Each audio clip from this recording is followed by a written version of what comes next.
जय माता दी दोस्तों। आज का ये वीडियो बेहद खास है क्योंकि आप जानने वाले हैं कि चैत्र नवरात्रि का पूरा कैलेंडर। जी हाँ, शुभ मुहूर्त कब है, कलश स्थापना कब है, महत्व कब है और क्या चीज़ें करना चाहिए। बहुत सारे उपाय जो हैं जो करने से माँ भगवती की कृपा हम पे विशेष रूप पे पड़ती है। संतान प्राप्ति के लिए आपको किस दिन क्या करना है, बहुत सारी चीज़ें हैं जो आपको इस वीडियो में सुनने को जानने को मिलेगी। इसलिए इस वीडियो को आप लास्ट तक जरूर देखिएगा। आपकी बहुत ही काम की वीडियो है और जितना हो सके इस वीडियो को आप शेयर भी कीजिएगा। चलिए शुरू करते हैं वीडियो। इसके पहले छोटी सी रिक्वेस्ट है, चैनल पे नए हैं तो तुरंत सब्सक्राइब करें। हमारे हिंदू धर्म में नवरात्रि का पर्व विशेष रूप से महत्वपूर्ण माना जाता है, जो साल में 4 बार मनाई जाती है। जी हाँ, नवरात्रि के दौरान देवी दुर्गा के 9 रूपों की पूजा की जाती है और यह समय शक्ति, समृद्धि और सकारात्मकता ऊर्जा की प्राप्ति कराती है। इनमें से चैत्र माह में मनाई जाने वाली जो नवरात्र होती है, चैत्र नवरात्रि के नाम से जाना जाता है। चैत्र नवरात्रि की शुरुआत चैत्र माह के शुक्ल पक्ष की प्रतिपदा तिथि से होती है। इसी क्रम में ये जानते हैं कि चैत्र नवरात्रि कब से कब तक है, साथ में कलश स्थापना और बहुत सारी जानकारियाँ। चैत्र नवरात्रि 2025 की आरंभ और समाप्ति तिथि आप जानेंगे कि 2025 में चैत्र नवरात्रि की शुरुआत जो है 30 मार्च 2025 को होगी। यह प्रतिपदा तिथि 29 मार्च को शाम 4:27 से शुरू होगी और 30 मार्च को दोपहर 12:49 पर समाप्ति होगी। इस दौरान कलश स्थापना या घट स्थापना का महत्व जो है बहुत ही ज़्यादा है, जो नवरात्रि पूजा का शुभ आरंभ माना जाता है। चलिए जान लेते हैं कलश स्थापना का मुहूर्त क्या है। 30 मार्च 2025 को सुबह 6:13 से 10:22 के बीच में बहुत ही बढ़िया कलश स्थापना का मुहूर्त है। दूसरा अभिजीत मुहूर्त जो है 30 मार्च को 2025 को दोपहर 12:01 से 12:50 के बीच में बहुत ही बढ़िया मुहूर्त है। जी हाँ, अगर आप सुबह वाले मुहूर्त में कलश स्थापना नहीं कर सकते हैं तो आप अभिजीत मुहूर्त जो कि दोपहर का मुहूर्त है उसमें आप कर सकते हैं। दोनों मुहूर्त बहुत ही बढ़िया मुहूर्त है। इस मुहूर्त के दौरान पूजा और कलश स्थापना की जाती है। कलश स्थापना का कार्य घर में शांति, समृद्धि और सुख के लिए किया जाता है। यह पूरे नवरात्रि पूजा का आधार बनता है। चैत्र नवरात्रि 2025 का 9 दिनों का कैलेंडर आप जानिए। नवरात्रि के 9 दिनों में माँ दुर्गा के 9 रूपों की पूजा की जाती है। प्रत्येक दिन एक देवी का पूजा किया जाता है और हर देवी के स्वरूप में अलग अलग प्रकार की शक्ति और आशीर्वाद समाहित होता है। तो पहला दिन जो है वो है 30 मार्च को प्रतिपदा तिथि।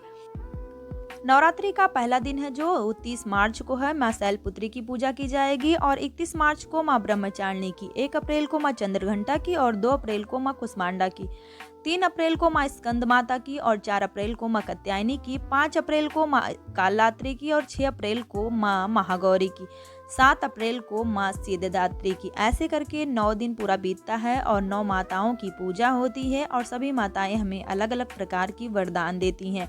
सभी माताओं की पूजा हमें बहुत ही ज़्यादा मन के भाव के साथ करना चाहिए, तभी माँ स्वीकार करती हैं। चलिए जान लेते हैं कि चैत्र नवरात्रि में पूजा कैसे की जाती है, कलश स्थापना कैसे की जाती है। तो नवरात्रि के पहले दिन कलश स्थापना जो है की जाती है। इसी से हमारी नवरात्रि की शुरुआत होती है। यह पूजा घर में शांति और समृद्धि लाने के लिए की जाती है। सबसे पहले आपको ब्रह्म मुहूर्त में स्नान के बाद अनुष्ठान की शुरुआत करें और स्वच्छता तथा पवित्रता का विशेष ख्याल रखें। चलिए जान लेते हैं कि चैत्र नवरात्रि में पूजा कैसे की जाती है, कलश स्थापना कैसे की जाती है। तो नवरात्रि के पहले दिन कलश स्थापना जो है की जाती है। इसी से हमारी नवरात्रि की शुरुआत होती है। यह पूजा घर में शांति और समृद्धि लाने के लिए की जाती है। सबसे पहले आपको ब्रह्म मुहूर्त में स्नान के बाद अनुष्ठान की शुरुआत करें और स्वच्छता तथा पवित्रता का विशेष ख्याल रखें। एक बर्तन लें और उसमें मिट्टी डालकर उसे पानी से गीला करें। या मिट्टी जो होता है हमारे उर्वरता और विकास का प्रतीक होता है। मिट्टी में जौ के बीज बोएं, घर में सुख समृद्धि विकास का प्रतिनिधित्व करता है। जौ के ऊपर एक मिट्टी का कलश रखें। कलश प्रचुरता और दिव्यता का महत्वपूर्ण प्रतीक है। कलश को गंगा जल से भरा जाता है।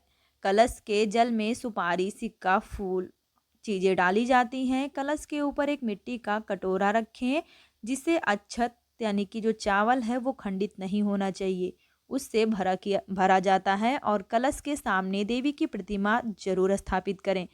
पूजा को पूरे वैदिक अनुष्ठानों के अनुसार करें, जिसमें मंत्रों का जाप भी करना चाहिए। फल फूल दीप आदि का चढ़ाना शामिल करना बेहद जरूरी है। नवरात्रि के सभी 9 दिनों तक इस प्रकार पूजा जरूर करना चाहिए, जिसमें हर दिन प्रसाद और प्रार्थना की जाती है।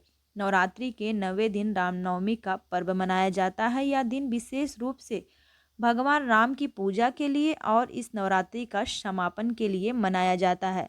नवरात्रि के आखिरी दिन कन्या पूजन का विशेष महत्व है। इस दिन छोटी कन्याओं को देवी के रूप में पूजा जाता है और उन्हें भोजन और उपहार दिए जाते हैं। यह भक्तों की श्रद्धा और भक्ति का प्रतीक होता है। चलिए जान लेते हैं कि चैत्र नवरात्रि का महत्व क्या होता है। चैत्र नवरात्रि का पर्व चैत्र माह के शुक्ल पक्ष की प्रतिपदा तिथि से शुरू होती है और आखिरी दिन रामनवमी के साथ समाप्त होती है। यह पर्व एक और धार्मिक और संस्कृति का महत्व है, वहीं यह किसानों के लिए भी फसल की शुरुआत का प्रतीक होता है। नवरात्रि में देवी दुर्गा के 9 रूपों की पूजा की जाती है, जो जीवन के विभिन्न पहलुओं में शांति, शक्ति और समृद्धि लाने का कार्य करती है।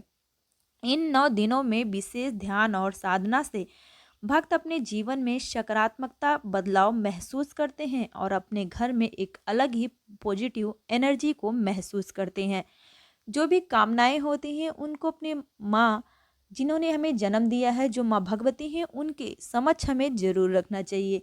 लेकिन पहले पूरे 9 दिन हमें श्रद्धा भक्ति और मन के भाव के साथ पूजा अर्चना और माँ की सेवा जरूर करनी चाहिए। माँ हमारी बहुत दयालु होती हैं, हम जो भी उनसे मांगते हैं वो हमें ज़रूर देती हैं।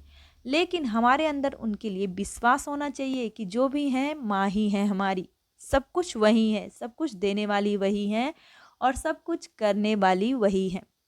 तो उम्मीद है वीडियो अच्छी लगी होगी। वीडियो अच्छी लगी तो एक लाइक ज़रूर कीजिएगा। ऐसे और वीडियोज़ के लिए चैनल को सब्सक्राइब करें, जितना हो सके इस वीडियो को आप शेयर करें। मिलेंगे फिर नेक्स्ट वीडियो में, तब तक के लिए राधे राधे, जय माता दी।